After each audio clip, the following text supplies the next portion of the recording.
I've been spending quite a lot of time this season down here in the garden with our tomatoes growing on this teepee, and it's wonderful. It's about the 7th year now, I think, that I've planted these tomatoes. So they're heirloom seed that my great uncle Leo came back to New Zealand with from Italy after the Second World War. So our family's been growing this sort of tomato from the same collected seed for 80 years in succession now.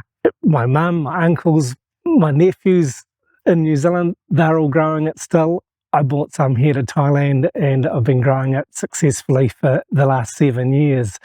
This year, I'm getting a bumper crop. I've paid a bit more attention to it. I'm down here more frequently with my scissors and just trimming off the dead leaves and the sort of bedraggled looking ones. I've got bags over the tomatoes because if I don't get them soon enough, the birds get them. This one here I missed yesterday.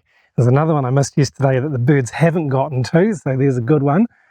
But the birds just know, they smell them, they sense that there's goodness there, and it's, yeah, I've got to be on my toes. I've got to be really on guard to make sure that I'm getting them before the birds do, because they're so sweet and so delicious. And the birds know that. And I think they're acclimatizing. I think they're changing as heirloom seed does, apparently. I've never known it before, but having grown them now for 7 years in a row in a different climate than what we had in New Zealand and probably what they had in Italy originally. And it's really interesting to see that they're now giving me a better shaped tomato and more vigorous growth. And this year I haven't taken out the laterals. I've left the laterals and I've just spread them out and I just trim as I need to. And just recently I was made aware of another story. This is a legend of Uncle Leo's tomatoes in my family. I've had a story from my mum for as long as I can remember that what she knew of these tomatoes was that her Uncle Leo, my great Uncle Leo, who was serving in the New Zealand Army in Monte, Cassino in Italy in the Second World War, and he was taken prisoner, and when the end of the war came, he was freed, of course, and there were so many New Zealanders and Australians and others serving in Italy and other places in Europe that they couldn't all manage to get back to New Zealand straight away. They were having to wait for transport ships to be able to take them back home to New Zealand. And as my mum told me, Uncle Leo was billeted with a family that grew tomatoes. They farmed tomatoes somewhere in the area of Cassino. And so when he came back, he decided that these tomatoes that he'd been helping with were so delicious that he brought some seed back with him to New Zealand, and that was the origin story of where these seeds came from.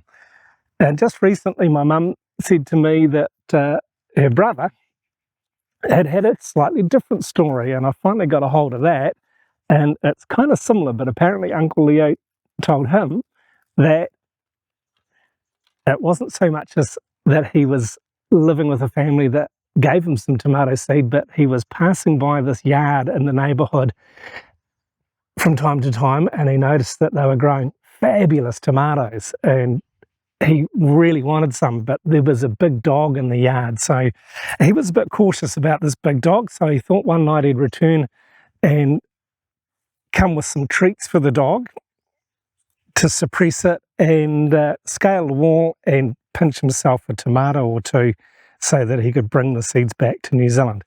So apparently on the night that he'd chosen, he was pleased to find that the dog wasn't there. So he scaled the wall, stole a tomato, and concealed the seeds in the cuff of his pants so that he wouldn't have any problem bringing them back into New Zealand. So there's just a slightly different twist on the Uncle Leo tomato story. The origin's the same. They came from the same place where he was serving in Cassino in Italy, but the story has changed a little bit. Nevertheless, the tomatoes haven't really changed. They are still the same flavour. As I said, they've acclimatised nicely here. We're getting, I'm trimming off dry leaves and bits and pieces, but we don't seem to have any problem with sort of regular blight or other types of problems that tomatoes can have. And I think this is because it's an heirloom variety that is not genetically neutered. This is what happens with hybrid seeds, that they will produce exactly the same type of fruit year after year after year, no matter where they're planted, because that's how they're designed. But with heirloom seeds, they will change and they will adapt to the climate and the growing conditions and the soil and everything like that. And I've definitely noticed that with these tomatoes. I can't grow them as big here as I did in New Zealand. We do get some pretty good sized tomatoes from them, but in New Zealand I was able to grow tomatoes. Really, one slice was enough on a sandwich or on a burger, and this was something else. But the key thing is that the flavour hasn't changed. The story may have changed, or there might have been a variation in the story, but the flavour of the tomatoes has not changed. They've survived 80 years of continuous growing in different locations in the world. I'm sure they're growing tomatoes from the same seeds still in Cassino in Italy. I hope so. They know what good tomatoes are about. And yeah, we just love them. We love having an abundance of them. I've been slicing some up to dehydrate slightly before I make them into pizza sauce. We also make chutney out of it. We also use them on our pizzas. We like to enjoy them on sandwiches and in salads and in different ways, sometimes just dry them and having dehydrated tomatoes for whatever reason we need to. They are absolutely wonderful.